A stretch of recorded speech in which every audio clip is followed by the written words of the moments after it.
بسم اللہ الرحمن الرحیم۔ السلام علیکم پیارے بچوں، کیسے ہیں آپ؟ یقیناً ٹھیک ہوں گے اور بہت خوش ہوں گے۔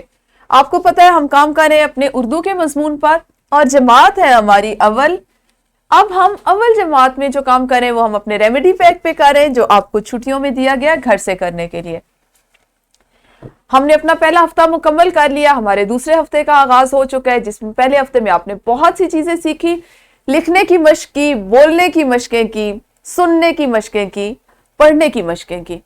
یہ وہ تمام چیزیں ہیں جو ہم چاہتے ہیں آپ ساتھ ساتھ گھر میں کرتے رہیں، تاکہ جب آپ چھٹیوں کے بعد اسکول آئیں تو آپ یہ تمام چیزیں سیکھ کر آئیں۔ ہمارے دوسرے ہفتے کا آغاز ہو چکا ہے اور آج ہم جس حاصل تعلم پہ بات کریں گے وہ ہے حروف جوڑ کر ارکان بنا کر لکھ سکیں، یعنی لکھنے کی سرگرمی ہے۔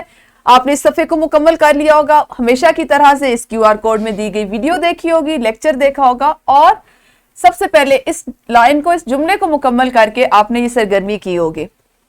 اب ہم یہ دیکھتے ہیں کہ ہم نے اپنی زندگی میں یہ جو حاصل تعلم ہے اس سے کیا فائدہ لینا ہے۔ آپ نے اس سے قبل یعنی گزشتہ ہفتے میں حروف کو سیکھا، ہلکی آوازیں سیکھی، بھاری آوازیں سیکھی، آدھی اشکال سیکھی، ان کی بناوٹ سیکھی، اس کو پڑھنا سیکھا، اس سے الفاظ بنانا سیکھا۔ اب ہم کیا کام کرنے جا رہے ہیں؟ حروف کو جوڑ کر ارکان بنانا۔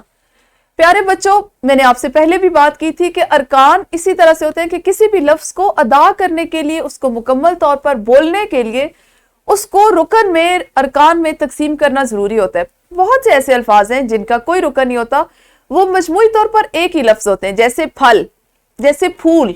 لیکن بہت سے ایسے الفاظ ہیں جو ارکان پر مشتمل ہوتے ہیں، جیسے بابا، چاچا، تختی، پنکھا۔ یہ وہ الفاظ ہیں جن کو آپ ارکان میں توڑ سکتے ہیں اور ان سے نئے الفاظ بنا سکتے ہیں۔ اب ان کی ضرورت کیوں ہے؟ ان کی ضرورت اس لیے کہ اگر آپ ان کو ارکان میں نہیں توڑیں گے تو آپ کا یہ لفظ ادا کرنے میں ہو سکتا ہے غلطی ہو جائے، آپ اس کو بہت لمبا ادا کریں۔ اگر آپ کو اس کے درست رکن پتہ ہوں گے تو آپ اس کی ادائی بھی درست کر سکیں گے۔ اگر آپ کو پتا ہوگا کہ با اور با مل کر کیا لفظ بنتا ہے تو آپ اس کو اسی طرح سے پڑھیں گے۔ اسی طرح سے ہمارے بہت سے الفاظ ایسے ہیں کہ جن میں ارکان کا ہونا بہت ضروری ہے، آپ کی درست بول چال کے لیے، آپ کی درست بناوٹ کے لیے، لکھنے کے لیے، لکھنے کی املا کے لیے۔ تو کوشش کریں کہ اپنے ارکان، کوئی بھی لفظ بولیں تو اس کو سوچیں کہ کیا وہ پورا لفظ مکمل مجموعی طور پر ایک ہی لفظ ہے یا وہ مختلف ارکان میں تقسیم ہوتا ہے، آیا اس میں 2 رکن ہے یا 2 سے زیادہ ہیں۔ تو بول چال میں ان تمام باتوں کی بہت ضرورت ہے اور اسی سے ہم اپنی زندگی میں بھی فائدہ اٹھا سکتے ہیں۔ آسان کوشش کریں کہ آپ اپنا نام لکھیے، اس کو رکن میں تقسیم کریں، آیا آپ کا نام مجموعی طور پر ایک ہی ہے یا وہ ارکان میں تقسیم ہو سکتا ہے۔